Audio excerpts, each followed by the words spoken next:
one is doing well. So I'm finally kicking off the second age domain project. Obviously covered the first project, which is still ongoing. I mean, it's been a little bit slower the first one than than what I was expecting, but I really want to give the whole age domain thing a really good go. So the second project here is a lot more.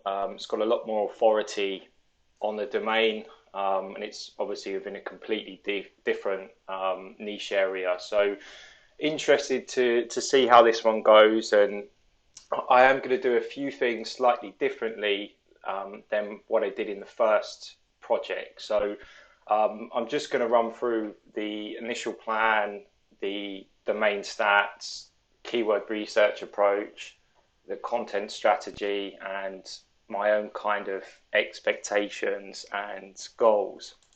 So, firstly, the plan. So, I'm planning to get the site to 100 articles published as quickly as possible. Um, what I'm going to do slightly differently on this one is I'm going to stop and I'm going to stop when I get to 100 articles published and just kind of give it 6 to 8 months, just to let the articles kind of age in and rank, just to really give an indication, if it's heading in the right direction.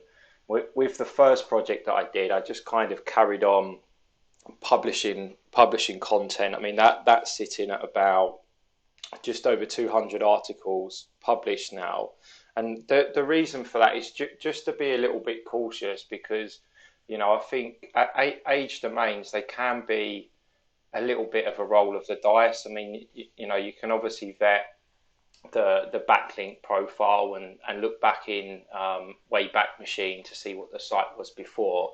But there's always a few factors that you just can't control. So I just want to play it a little bit more cautiously because it obviously costs money to do this. The content's sort of ranging from 5 to 8 cents a word. So I feel like that's certainly a better approach to take this time. So fingers crossed it kind of goes to plan, but I just want to get it to the 100 articles as soon as I can, um, and then just wait for it to get that hockey stick or that traction, so I can see that the traffic levels are kind of growing, and then at that point I'm really going to double down and heavily add more articles. Exactly the same now with the first project. I've really kind of slowed that down because it's not at the traction levels that it should be, or to justify keep spending a lot of money on content and keep kind of hitting it with more content. So um, the plan is to mainly focus on display ads monetization. So I would like to get the site onto Mediavine. I will do some affiliate as well later down the line, though, not immediately. But there's a lot of affiliate options within this particular niche. So I'll keep it at a very sort of heavy focus towards informational. So it would be like a 90 to 10 split in favour of information content. I'm also depending on how the site goes, I'm probably also going to look at setting up a YouTube channel for the site.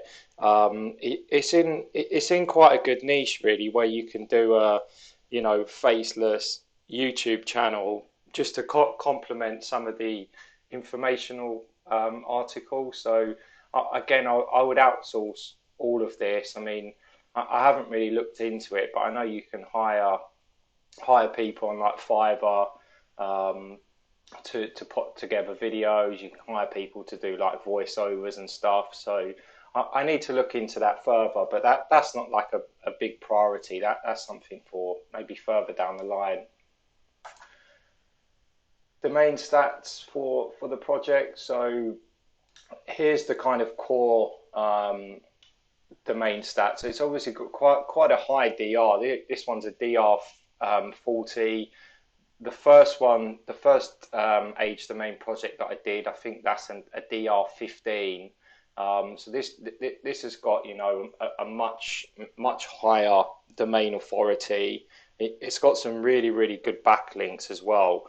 Um, some, you know, some very high DR backlinks from, you know, like big kind of news sites, and um, backlinks that would be very difficult to replicate, and also very expensive. So I think the stats seem pretty decent. Um, I don't really want to do any link building for the site, and I'm hoping, you know, the fact that it's got a strong DR and domain and page authority, that I won't really have to bother with backlinks in the future. But you know, again, all depends on how it goes. Keyword research. So just to touch a little bit on the keyword research strategy. So the main process really has been finding competitor sites that are within the same niche, that have a much weaker DR, and then essentially targeting their sort of top traffic keywords and articles. So that's all been done via Ahrefs. In terms of categories, I mean, it's a really broad niche. So there's tons of kind of verticals that I can target, but I've kind of filtered it down initially to like three main categories, and one out of the three is going to be quite heavy, um, just because that's within the same kind of focus vertical that the domain was, you know, previously a business within, and selling products within. So I thought that made the most sense, just to kind of keep that kind of topical relevancy for the project. So I found some really good competitor sites. So there's four main ones that I found, that are within the same niche, or heavily cover the subtopics that I'm focusing on. So they have a lot weaker DRs than the domain, and all of them are on Mediavine, which I think is a really good sign. Um, so I've built out a list of around or just over like 200 possible keywords. They're all mostly informational keywords. So, you know, like can, why, how, um, question sort of type keywords. And then I've manually run each of them through Google, just to kind of check out what the competition's like, you know, within the top sort of 3 to 5 positions. So I've kind of got my, you know, my main keyword focus list that will definitely get me to my first 100 articles.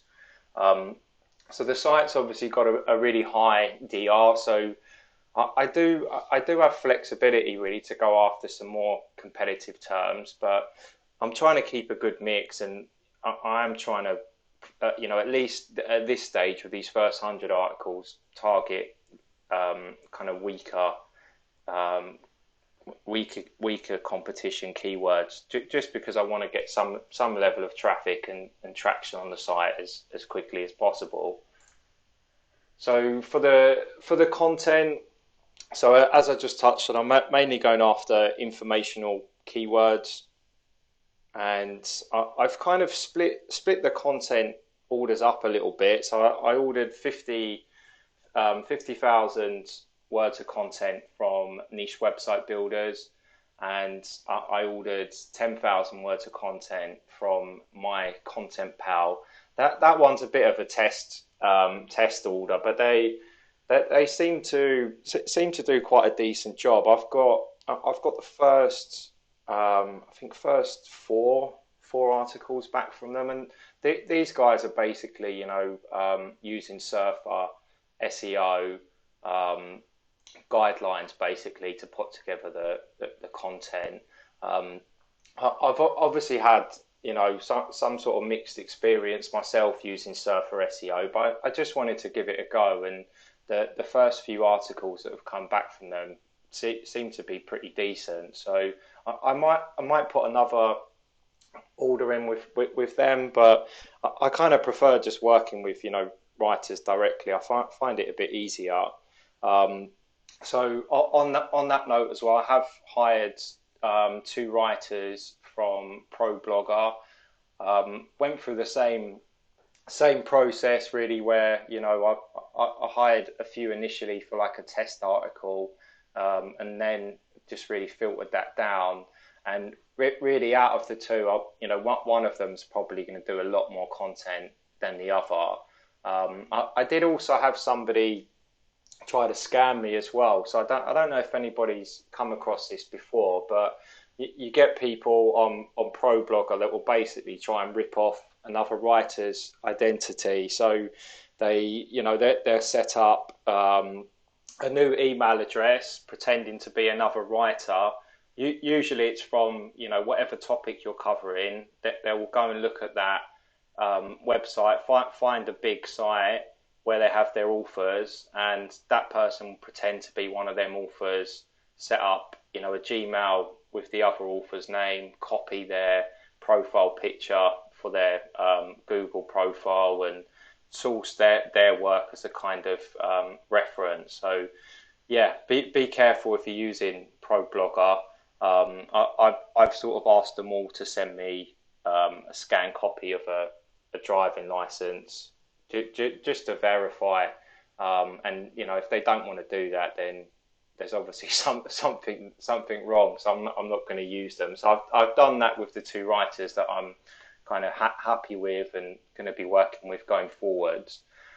I've also been testing out some writer sort of templates. So it's just to try and save a bit of time. So instead of trying to outline every individual article, which I do sort of end up doing, that I really want to step away from. I basically have templates for each type of article. So I've got one template for any question type articles, one template for any kind of lists, one for reviews or best articles, and each of those basically has the main guidelines to follow, the article structure, the tone, and some like research tips in there as well for like putting the article together and putting subheadings together. It's sort of I don't know if it's just me where I'm just kind of overthinking things, but I always find this part really difficult because I always I find if you just send a writer these kind of general templates, you kind of get a bit of mixed results. I do find that you do need to do some level of outline just to get the article on point. So I am still doing that, but I do really want to move away from it because it's really really time consuming. But yeah, that's something to work on, I guess, from a longer term point of view. Um, for my pro blogger writers, I've got them set up on a like a shared Google Drive, just because it makes things a lot easier. So what I've been doing is the initial like test and feedback batch of articles, I've kept that on email.